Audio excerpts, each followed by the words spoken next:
ঐশী, আমরা বেশ কিছু মানুষের আসলে এই রায় নিয়ে প্রতিক্রিয়া শুনছিলাম। আপনি এখন যেখানে আছেন সেখানে নিশ্চয়ই এই রায় ঘোষণার পর অনেকের প্রতিক্রিয়া আপনি শুনেছেন, একটু জানাবেন কি বলছেন তারা বা রায় নিয়ে কি প্রতিক্রিয়া জানাচ্ছে? আসলে যে রায় ঘোষণা হয়েছে সেখানে সকলে বেশিরভাগই খুশি। চৌধুরী আব্দুল আল মামুনের 5 বছরের সাজা হয়েছে, সেটি আসলে অনেকেই একটু দুঃখ প্রকাশ করছেন। তবে মূল যে ক্ষোভ যার ওপর শেখ হাসিনা, তার যে সর্বোচ্চ সাজা হয়েছে, একই সঙ্গে শেখ হাসিনা এবং আসাদুজ্জামান খান কামালের যেই সম্পত্তি সেটি আসলে বাজেয়াপ্ত করে যারা ভুক্তভোগী তাদের মধ্যে বন্টনের যেই বিষয়টি, সেই বিষয়টিও অনেকেই সবাই আসলে সেটিও সাধুবাদ জানাচ্ছেন।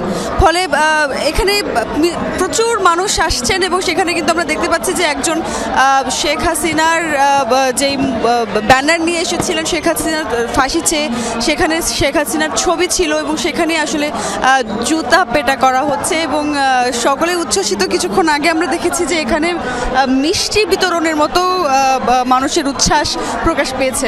মানুষ কিন্তু মিষ্টি বিতরণ করেছেন এখানে সবার মাঝে এবং সেটি সবাই কিন্তু একই সঙ্গে সবার জন্য উচ্ছ্বসিত।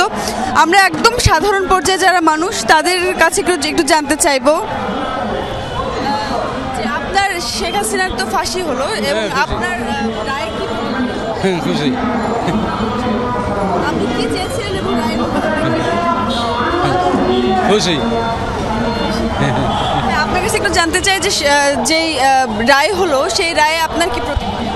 আলহামদুলিল্লাহ, আমাদের এটা প্রত্যাশা ছিল। জুলাই আন্দোলন এবং আমাদের যে সাপ্লাই ওলামায়ে কেরামদেরকে যেভাবে শেখ হাসিনা হত্যা করেছে এবং সংসদে দাঁড়িয়ে যেভাবে মিথ্যারোপ করেছে, তো আজকে তার মিথ্যার প্রতিফলন হলো সত্যই বিজয় হয়েছে।